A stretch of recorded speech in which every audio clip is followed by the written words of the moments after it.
A strange pope for a strange time. Today is the feast of Pope St. John the First. He lived at a time when Rome was ruled not by Catholic kings, nor Roman pagans, but by heretics, followers of Arius, the Ostrogoths. Theodoric was the king, and he was not a Catholic; he was an Arian, and he sent Pope John the First on a mission to talk to a Catholic king, the king of the Byzantium, of the Byzantine Empire, the Eastern Empire, to make him stop persecuting the Arians, allow them to worship in peace. And John went. He mustn't have done a good job because when he got back, he was thrown in prison for being a traitor. He did the mission faithfully, but the king wasn't happy, and he died soon after and is accounted a martyr for the faith.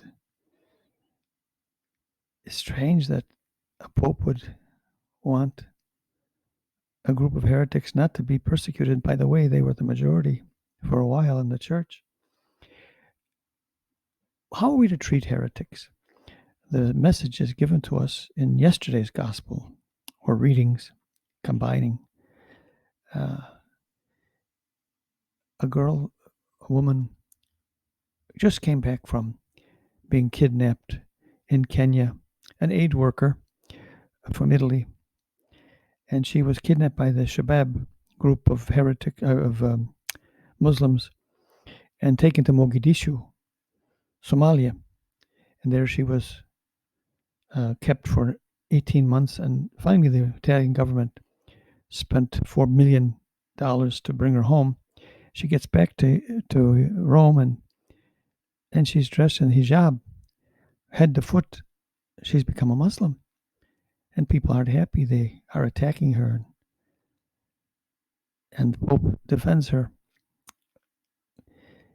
Interesting, after all this coronavirus, we still have hatred in our hearts. We aren't learning the lessons that the virus is supposed to teach us to be kind and gentle.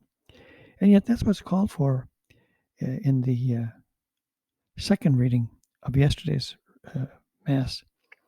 The first reading is very interesting because it talks about the Samaritans, half-breed Jews, worshiping God, the right God, in the wrong place, in the wrong way, without the temple.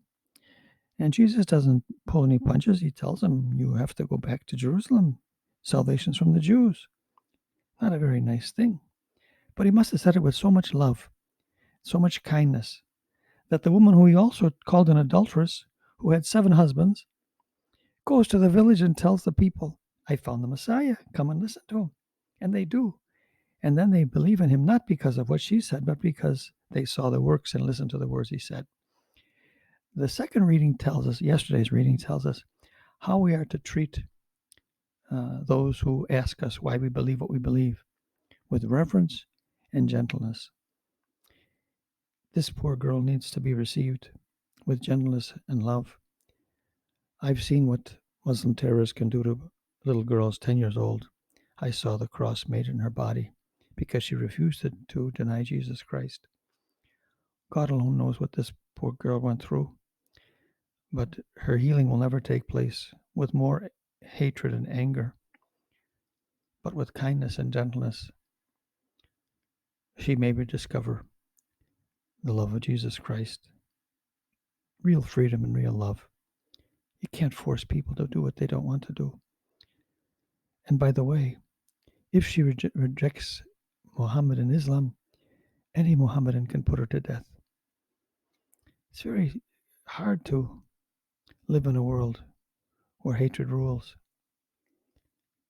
Let us ask God pray for this poor child, this poor woman, that God will heal her and give her back her freedom to make the choices that, and freedom can only lead one way, to the God who is love, who is kindness, who is gentleness, who respects us.